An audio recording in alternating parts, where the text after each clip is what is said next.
hili katika nyumba ya Bwana, na bila shaka Mungu wetu ataweza kuwabariki, ataweza kuwainua na kuashiria neema yake juu ya maisha yenu. Kwa wageni, naitwa Pastor Merimu na nimeokoka. Yesu ni Bwana, amekuwa msaada wangu, tegemeo langu na kimbilio langu la karibu. Kwa hivyo ninakaribisha katika ibada hii ya asubuhi, na katika hii ibada tumekuwa tukijifunza mambo mengi kuhusu neno la Bwana, na imekuwa ya baraka katika maisha yetu na ya kila mmoja wetu. Kwa hivyo sio bure kuingia katika nyumba ya Bwana mapema.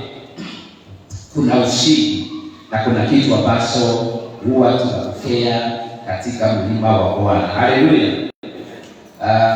Nafurahia Mungu kwa sababu ya kile ambacho amezidi kutupeleka na kutusaidia, na hivyo niko na shukrani nyingi kwa Bwana kwa sababu ya umbali ambao ametutoa na mahali ametufikisha na mahali anatupeleka. Bwana asifiwe.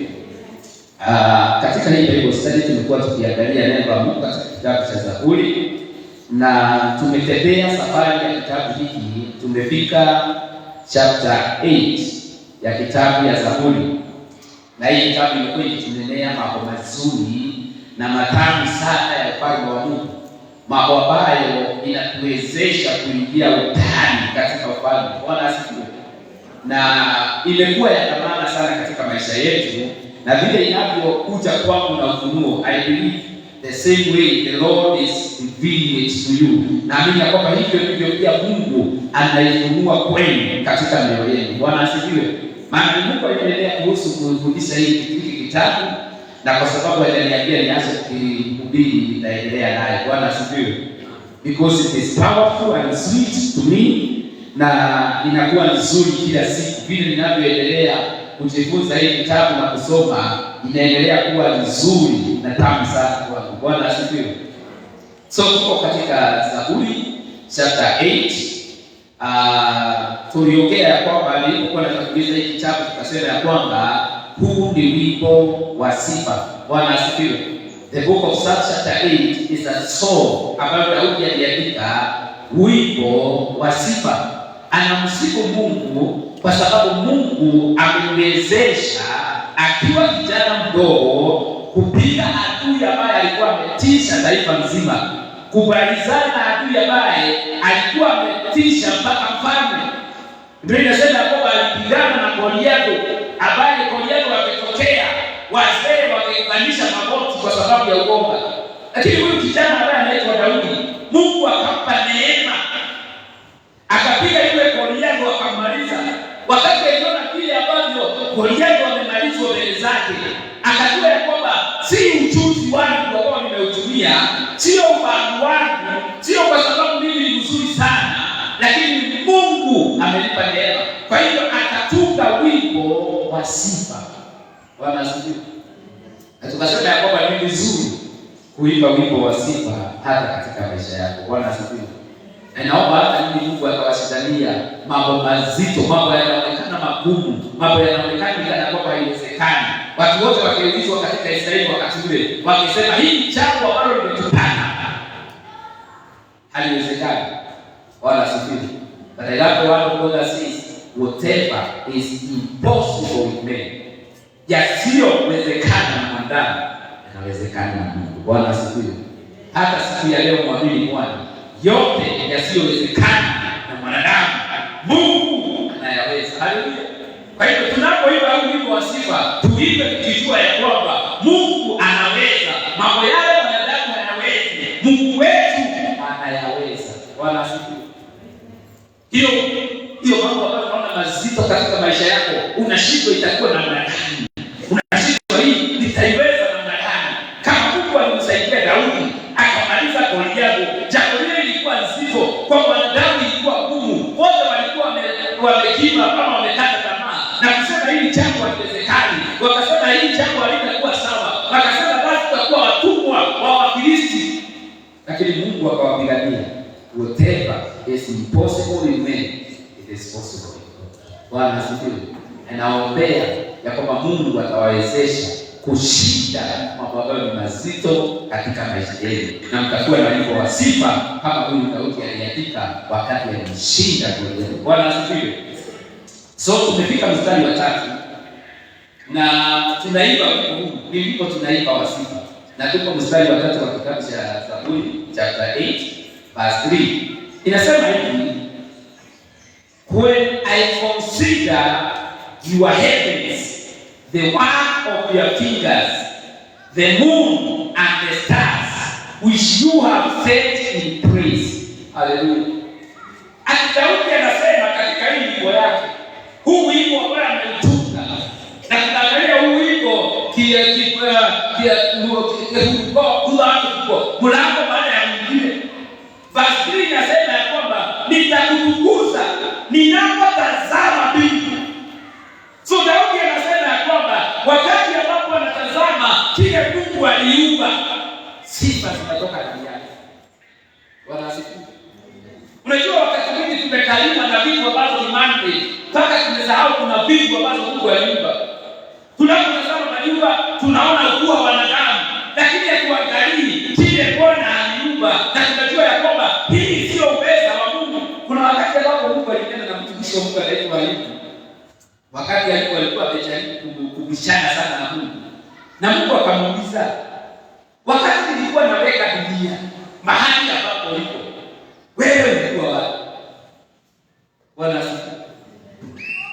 Akaendelea kuuliza maswali. Kuna maswali aliuliza. Akamuuliza, ile pillars ambazo zinashikilia dunia ziko wapi? Sasa ukianza kuimagine mambo kama haya, unauliza sasa itakaa nini? Na unajua ya kwamba nikiwekewa kitu kizito naweza kuiashiria. Sasa dunia imebeba hiyo kitu kizito na uzito yote ambayo iko duniani. Na kuteka ni mzito inakalia tu dunia. Na hii dunia nayo inashikiliwa na nini? Bwana asifiwe. Nikikiri kile nini inashikilia hii dunia? Ambayo tunaona ni kubwa, ambayo magari mingi inatembea juu yake, ambayo tunajenga manyumba makubwa juu yake. Halo. Nini imeshikilia? So Daudi anasema ninapotazama ile uumbaji wako, yale mambo ambayo uliumba, sifa inatoka ndani ya moyo wangu. Wanasikia. Yaani anamtukuza Mungu kwa sababu ya kile aliumba. Anasema natazama mbingu, ninaangalia juu, na shiba nini imeshikilia ile mawingu isianguke. Haleluya. Anapotazama huo, anaona ukuu wa Bwana. Ni vizuri wakati mwingine kutoka nje hata usiku. Maana hapa anaongea kuhusu kutoka nje usiku. Anasema ya kwamba unapoangalia mwezi na nyota unakushukuru. Haleluya. So alitoka nje usiku, akaangalia, akaona ukuu wa Bwana. Maana kuna nyota zingine, there are no stars that shine brighter. Na kuna zingine ambazo hazishine sana lakini ziko. Haleluya. Na kuna mtu mwingine Mungu alikaa hiki barua ya kutoka nje usiku. Sijui kama unamjua anaitwa Abraham katika kitabu cha Mwanzo 15. Alikuwa hiki barua ya kutoka nje. Maana Abraham amekosa sifa. Anakosa kumshukuru Mungu kwa sababu ya maisha yake. Mungu akamwambia sasa Ibrahimu toka nje. Come out. Akamwambia akalia ndio ujue ukuu wangu, ndio kinywa chako kitoke sifa. Akamwambia akalia. Alipoangalia akamwambia tazama hizo nyota, anza kuzihesabu, uniambie hesabu yake. Haleluya. Alipoanza anataka taraja tao, kwa hiyo watu ndio ndio ndio tungeje sana. Bwana asifiwe. Mimi nimehesabu. Katika kuhesabu nikaona nimefika wapi? Ikashindikana, nikarudia tena mpaka mara nyingine nikasema hii siwezi hesabu. Lakini Mungu wetu anajua hesabu yake yote. Haleluya. Our God knows the number of the stars ambazo ziko juu. Sasa hata kama unasema wewe ni mathematician, unajua kuna ile ambayo ni the best in math. Haleluya. Anajua hesabu yake, akamwambia Ibrahimu, kwa sababu umekosa sifa, umekosa kitu cha kufanya unisifu, toka nje. Angalia juu, hesabu hizo nyota ukiweza. Kamwambia hiyo unavyoziona. Hao watu wale ambao wanataka taifa ambao hawataweza kuhesabu.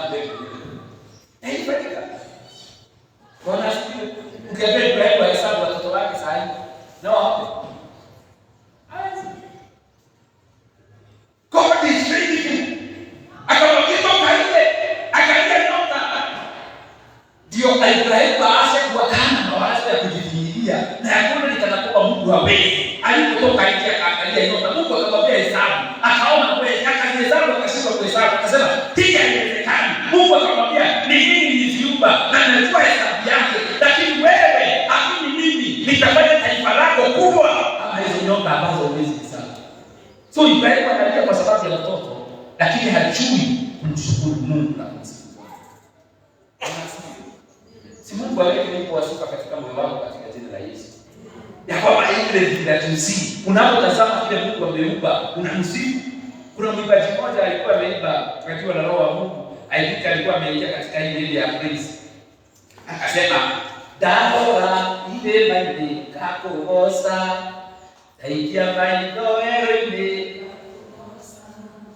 Dona munda uruko wa maeni yaide."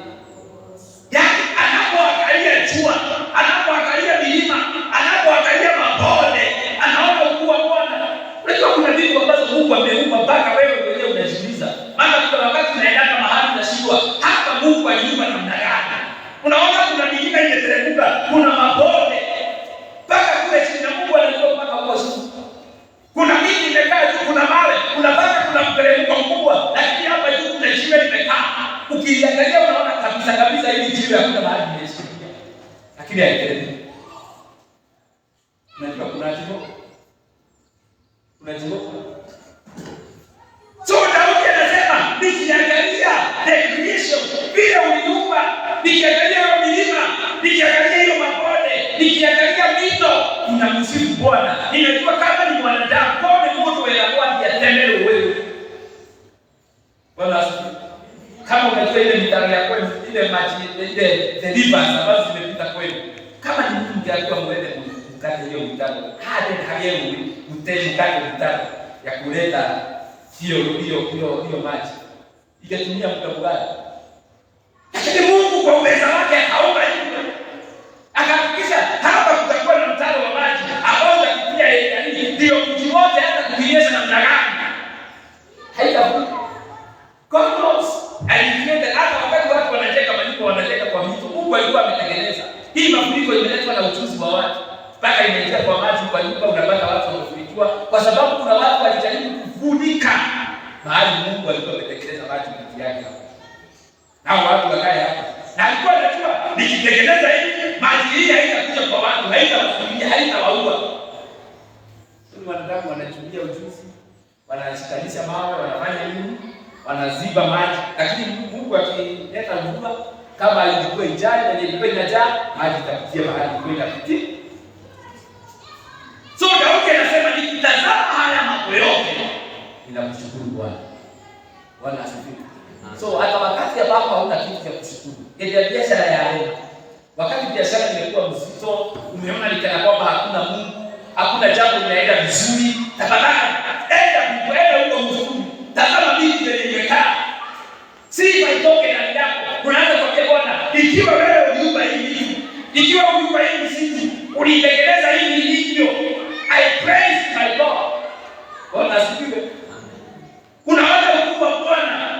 Unajua kile kimefanya watu kukae maisha ya kudunika ni kwa sababu hatuoni ukuu wa Mungu. Na ni vizuri kutoka hivyo. Kama Ibrahimu, Mungu alimsukana na Ibrahimu kwa huyu tumesukana na yeye. Amekaa kwa nyumba alikumbuka, Bwana, sasa nitagawa. Yule ambaye atachukua mtu wangu ni mtoto wa mwingine, si mtoto wangu. Atakuwa Mwisraeli, atakuwa Mwishmaeli, ananena maneno, anamkunika. Mungu anakuambia, kuna watu Mungu anataka watoke nje leo. Ndio wakuwe na wimbo wa sifa. Haleluya.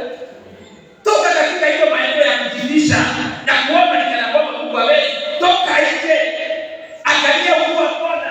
Angalia mambo ambayo Mungu ameumba. Umsifu Mungu. Mwambie Bwana, I praise you for your greatness. Bwana asifiwe. Alipotoka nje akahesabu nyota akachinjwa. Mungu akamwambia hiyo ndio udhamani na utakavyotosea watu wako watakavyoshana. Alianza kuiba hiyo wasifu. Bwana asifiwe. Inawezekana unatafuta kitu cha kufanya umshukuru Mungu, lakini shukuru Bwana kwa kile ametenda. Haleluya. Ameumba vitu, ametengeneza mambo vile alivyo. Dunia ametengeneza ya kwamba unapitia mahali hakuna maji. Hauchanganyikishwa. Ametengeneza mahali kama mahali pake na wanadamu wakuwe na nchi kavu. Praise God. Haleluya. Watu wengine wanakosa sifa. Mpaka mtu mwingine anaitwa Jonah siku moja kwa sababu ya kukosa sifa. Alitumwa mahali ya kuhubiri, alipohubiri akaenda mahali akakaa chini akiwa amekasirika sana kwa sababu ya Mungu, kwa sababu sababu anaona huyu Mungu ile kazi anafanya ni kumtumia vibaya, ni kama hanisaidii, hanipendezi. Biblia inasema kwamba akiwa amekaa pale, ukatoka kakamea bio kakatoa kivuli kakamfunika. Akasema hai kweli Mungu ananipenda namna gani? Sasa akaanza kuona matendo ya Mungu. Kumbe Mungu ndiye anaomba mmea ambao utamea kwa dakika kidogo na uletee kivuli kifunike. Baadaye Mungu akatuma kale kamdudu kadogo kakakuja kakauka pale chini, ile kabla ile kivuli tena ikakauka. Sio Mungu anaonyesha nini ndio vile kanya kukauka ni mimi nilipa mimi. So kile unafaa kufanya ni kulitukuza, kuliinua in all situation. Haleluya. Watu wengi wamekosa sifa. Mungu anajaribu kuwatafuta, maana anakula sifa, anatafuta watu wa kumsifu, anakosa. So Daudi anasema hata kama hakuna kitu nimetendewa, hata kama sina mambo mengi, ninapotazama the creation, kile uliumba, nikitazama jua, nikitazama mwezi, ninatoa sifa ndani yangu. Sifa zinatoka yenyewe. Ninaanza kusema hii hakika ni kazi yako. Wanasikia? Kwa kwamba yeye aliumba jua inatupea joto. Na unajua kuna joto zile manual. Ukitaka joto manual lazima ulipie kwa sababu unawekea kwa stima na stima lazima isitoke. Wanasikia? Lakini ya Mungu inakupea bila kulipishwa. Sasa kama kulikuwa na bili ya Edman ya the sun you have used, jua ambayo umetumia Edman naletewa kitu. Haleluya. Lakini halipishi. Mwanadamu akitengeneza yenyewe inakuwa ni pesa, lazima ulipie ndio uitumie. Lakini Mungu akitengeneza yake kama sahihi mchana, everybody is using the Lord God made electricity. Haipishi. Kila mtu anaitumia. Baka wale wanatengeneza yao, anajiita Kenya Power ama Mungu ana switch zao. Ndio tuone na ya Mungu. Haipishi. Halo. Wakati wa corona watu wametumia oxygen, maji imewekwa mahali. Ya Mungu lakini imekuwa filter ikawekwa mahali. Wanalipia pesa nyingi. Lakini wewe sasa God is helping you, unatumia oxygen. Na haipishi. Na unaitumia the whole year.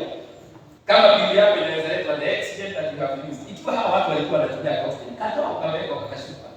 Wanalipa 1,000 of money. Sasa niambie ile umetumia kutoka Januari mpaka leo. Na bado hauna sifa katika moyo wako. Na wala kaingia Mungu ni mbele kama anaweza kukuletea bili ya oxygen. Akwambia Mungu wote ndio nilihaka oxygen hiyo raho. Ile unapuliza. Hiyo oxygen ambayo unanusa kila siku. Akwambia sasa utakuwa. Halo. Kama Mungu angekuwa ananipisha tegeleko tungekuwa tukiondoka kitambo, kwa sababu tungeweza kulipa kakusuni kadogo, ikifika hapo iishe. Useme kuisha sisi Bwana asifiwe. Lakini Bwana amekupea hiyo oxygen kutoka mwaka baada ya mwingine. Unasema niko na miaka 95, mwingine anasema niko na 60, mwingine anasema niko na 70. Lakini miaka yote utaipishwa. You need to tell God thank you. Uliumba hii kitu ninaitumia hata sijui nimejengea kwa mambo yangu, sijui haone system. Haleluya. Ndio Daudi mpaka anasifu katika kitabu cha Psalms 139 anaongea kuhusu how he is created. Unajua mwili wako ni kitu cha dhamana sana mbele za Mungu kama huyo. Bwana asifiwe. Tulikuwa tunasoma kwa klasi tukaambiwa ya kwamba mwanadamu anakuwa na billions and billions of cells. Hallelujah. Sasa hiyo ni science. Bwana asifiwe. Pastor Martin, nuna damu yako bahali inapitia. Hiyo tumishipa inapitia. Ukiambiwa usikie sawa. Lakini Mungu anajua kila mishipa na kile inaenda na kazi yake. Ukienda kwa Masho, daktari alikuwa ananiambia kuhusu Masho wakati nilikuwa na shida. Akaniambia uko na mishipa mingi na ninapotazama yote inafanya kazi properly. Na najaribu kuonyesha kabisa ile mishipa inakuwa kwa Masho ya mwanadamu. Sasa jicho peke yake iko na mishipa mingi na Mungu anajua kila mishipa na kazi yake. Haleluya. Na hajawahi kulipisha ina mekitu wetu. Toka leo wiki yake 5. Hata kama Mungu amekupea, you need to praise him kwa sababu ya kile amekuumba. Yale mambo amekupea for free, you need to praise God. Ndio haya ile yote uongezewe. Wakati ambapo utakuwa mtu wa sifa, unamshukuru Mungu kwa kile ametenda, kwa uumbaji wake. You need to praise God. Hallelujah. Jiulize. Ng'ombe inakulaga nyasi ya kini. Si ni kweli? Na majani ya kini. Inaingia kwa tumbo ya ng'ombe.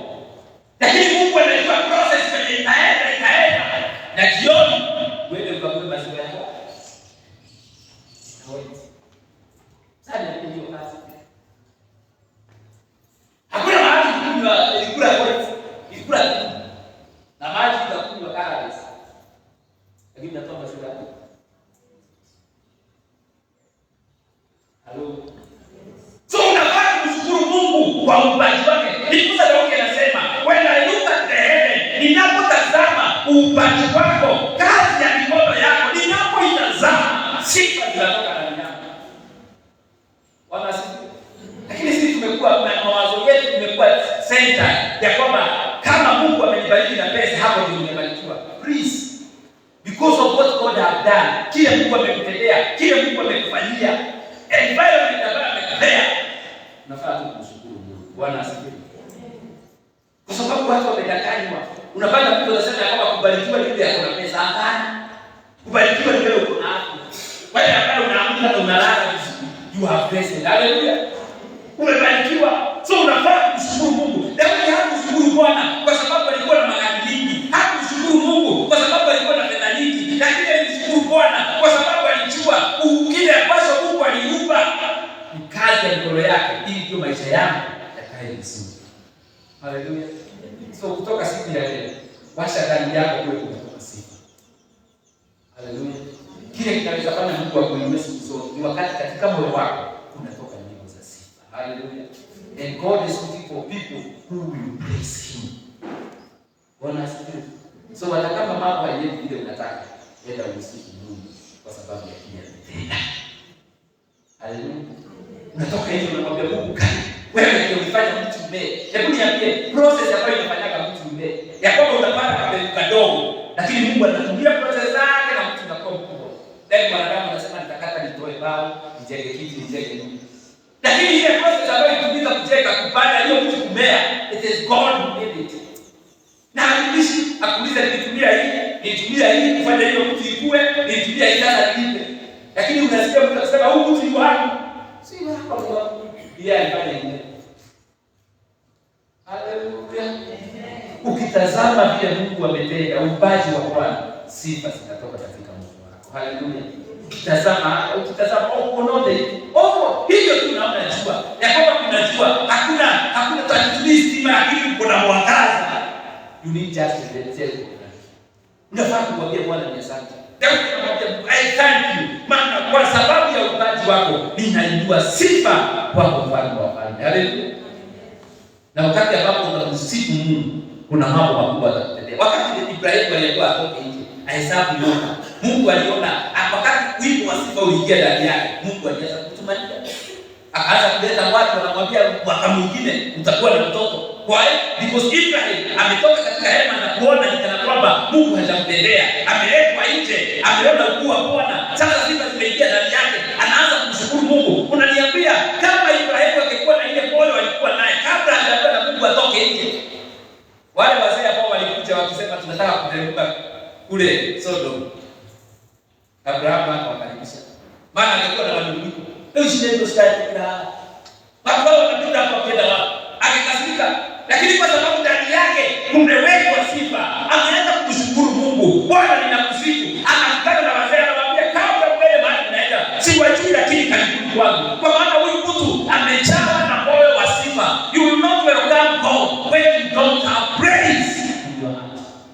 Wakati una sifa ndani yako huwezi karibisha Mungu. Ibrahimu alikaribisha watu wa Mungu, alikaribisha malaika bila yeye kujua, kwa sababu ndani yake kulikuwa na sifa. Hallelujah.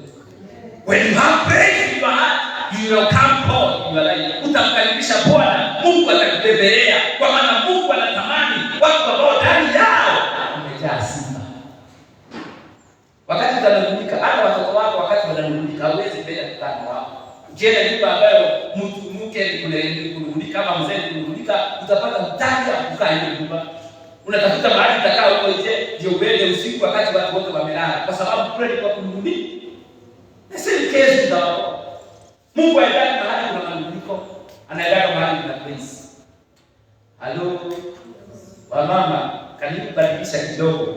Kama kwako nyumbani unakuaga tunasema kisukari mteke hiyo na hata tu yale Mungu sijui tuenda nini hiyo maneno manenaka yote badilisha hiyo ulete please. Mwambie wewe mume mzuri, tunaonana kama sio wewe hii nyumba ni kama tukekua wewe ndio unafikiaga nyumba unafikiaga chakula tunakupenda, hakuna mtu mwingine duniani kama wewe. Wote atakuwa anakuja sisi ndio akuja sisi hiyo praise. When you give me praise, atakuja kwako sana. Atakutembelea sana kwa sababu anataka hiyo sifa. Lakini akikuja kila siku mama mpaka sana nikunung'unika tulijaza Bwana. No ni watigire, no ni utateithagia, no ni utonaga. Mungu anakuja. Lakini wewe basi mwambie kwanza nimetazama hii mtu. Akikongo mitone ndio kuita ikando kawe ndio kawe nini. Okawa Jehova ndio kiongozi. Anakuja kwako. Usikie hiyo unasikia. Na akikuja kwako ataangalia nini hakuna. Aliingia kwa Ibrahimu, wakati aliingia akaangalia nini huko hakuna, wakasema na mwaka ujao wakati kama huu utakuwa na mtoto. Sana akiwa kule ndani akashika. Mungu anakuja hapa hali tunasifa. Haleluya. Nenda mbele za Bwana mwambie Mungu ninakushukuru. Ninakusifu Bwana kwa sababu ya uweza wako, kwa sababu ya matendo yako. Ninapotazama vile uliumba mbingu na nchi, I give you praise my God. Ninapotazama matendo yako ambayo umetenda katika ulimwengu, uliumba mbingu na nchi, uliumba mwezi, uliumba jua, uliumba milima, uliumba mabonde. Jehova, receive all the praise. Ninakushukuru kwa matendo yako Bwana. Ninakushukuru kwa uweza wako. Ninapotazama ubaji wako Baba, ninakushukuru kwa sababu ya ukuu wako Jehova. Sifa zinaingia katika kinywa chako. Ninasema matendo yako ya ajabu. Ninasema uweza wako Bwana. Ninatangaza ukuu wako katika kinywa chako. Ninapotazama matendo yako ya ajabu, ninapotazama vile Bwana uliumba dunia, kazi ya mikono yako Jehova, sifa zinatoka ndani yangu asubuhi ya leo. Na ninatoa sifa kwako. Wewe ulimtoa Ibrahimu katika hema ili atazame umaji wako. Alipotazama akajawa na moyo wa sifa. Ninaomba siku ya leo, jaza watu wako na moyo wa sifa. Jaza kanisa lako na moyo wa sifa. Maana watembea mahali ambapo kuna sifa. Bwana wa mabwana, bless your people today. Anoint their tongue with songs of praise in the name of Jesus. Anoint them, my God, with the praise in the name of Jesus. Even if things they are not going the way they would desire, I pray that in their heart they be filled with praise. Wajawe na sifa. Wewe watembea mahali ambapo kuna sifa. Ninaomba siku ya leo, jaza watu wako na sifa. Jaza kanisa lako na sifa. Jaza watu wako na sifa. Nyimbo za sifa katika mioyo yao. Fill them, my God, with songs of praise. Fill them, my Father, with songs of praise. Songs of praise in their lives, oh God, in the name of Jesus. Wale wanaona ni kama umewaasha, ninaomba Bwana, weka nyimbo za sifa katika mioyo yao leo. Weka nyimbo za sifa katika maisha yao leo. Wale wanaona mambo yamekuwa mazito kwao, put song of praise in their heart today, that you may visit them and give them answers of their lives, oh God, and give them answers in the mighty name of Jesus. Ashiria wimbo wa sifa Bwana katika kanisa lako. Ashiria wimbo wa sifa Bwana katika mlima wako. Ashiria wimbo wa sifa kwa vinywa vya watu wako. The songs of praise, my God, in the mighty name of Jesus. Oh Bwana wa mabwana, weka wimbo wa sifa. Weka wimbo wa sifa Bwana katika vinywa vya watu wako. Weka wimbo wa sifa Bwana katika mioyo ya watu wako Bwana, katika jina la Yesu.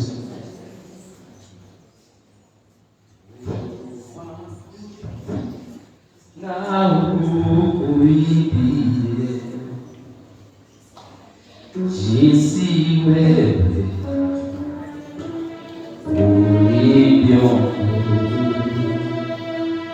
moyo wangu na uimbie